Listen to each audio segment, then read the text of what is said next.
আমরা বলেছি কোনো যদি ধর্মীয় জোট হয়, ধর্মীয় দলের নেতৃত্বে যদি কোনো জোট হয়, আমরা সেই জোটে যাব না। কেন যাব না? এটা কিন্তু আইডিওলজিক্যাল কারণে না। আমরা বলেছি ধর্মীয় দলের নেতৃত্বে জোট ইলেকশনে ভালো করে না, বাংলাদেশে এটা হয় নাই।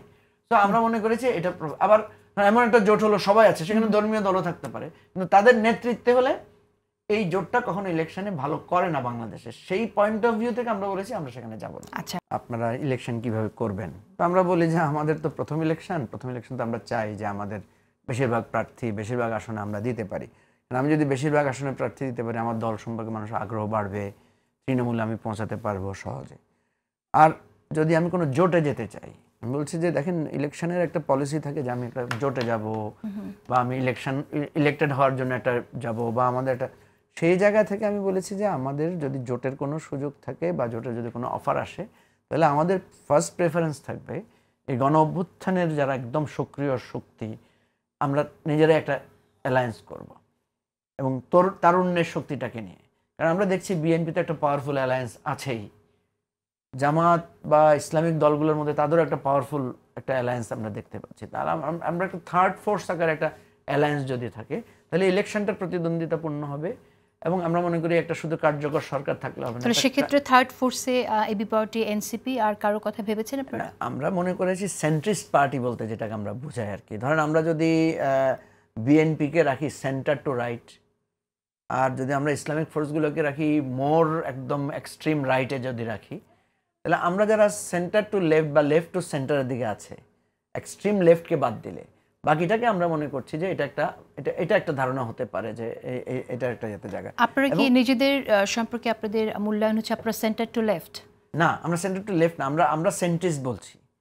বাট সেন্ট্রিস্টের সুবিধা কি, সে কিছুটা রাইট কিছুটা লেফটে সে বিস্তার করতে পারে। যেমন আপনি দেখবেন আমাদের দলের যদি আপনি অবস্থান দেখেন, আমরা নতুন একটা বিকাশমান দল, রাইট টু লেফট সবার সাথে আমাদের একটা খুবই ভালো সুসম্পর্ক তৈরি হয়েছে।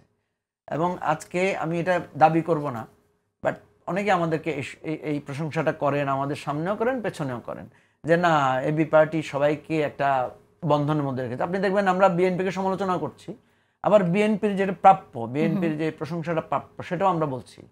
আমরা ইসলামিক ফোর্সে তাদের রাজনৈতিক দার্শনিকতার জায়গা থেকে তাদের সমালোচনা করছি, কিন্তু তাদের যে নৈতিক মান, তাদের যে সাংগঠনিক দক্ষতা, সেটাকে আমরা স্বীকার করছি।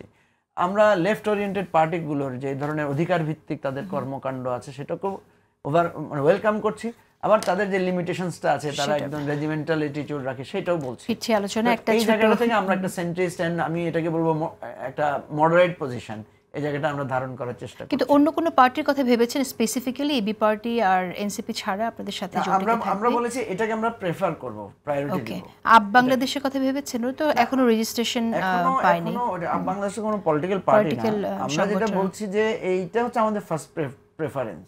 এরপরে কেউ যদি আমাদেরকে মানে করে আহ্বান জানায়, তখন আমরা সেটা বিবেচনা করব। তবে একটা স্পেশাল কথা বলেছি, যেটা নিয়ে অনেকে ভুলও বুঝেছেন, সমালোচনাও করেছেন।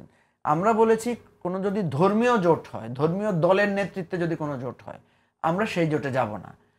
কেন যাব না? এটা কিন্তু আইডিওলজিক্যাল কারণে না।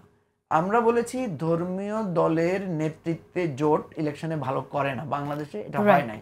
তো আমরা মনে করেছি এটা আবার এমন একটা জোট হলো সবাই আছে, সেখানে ধর্মীয় দলও থাকতে পারে, কিন্তু তাদের নেতৃত্বে হলে এই জোটটা কখনো ইলেকশনে ভালো করে না বাংলাদেশে। সেই পয়েন্ট অফ ভিউ থেকে আমরা বলেছি আমরা সেখানে যাব না। আচ্ছা।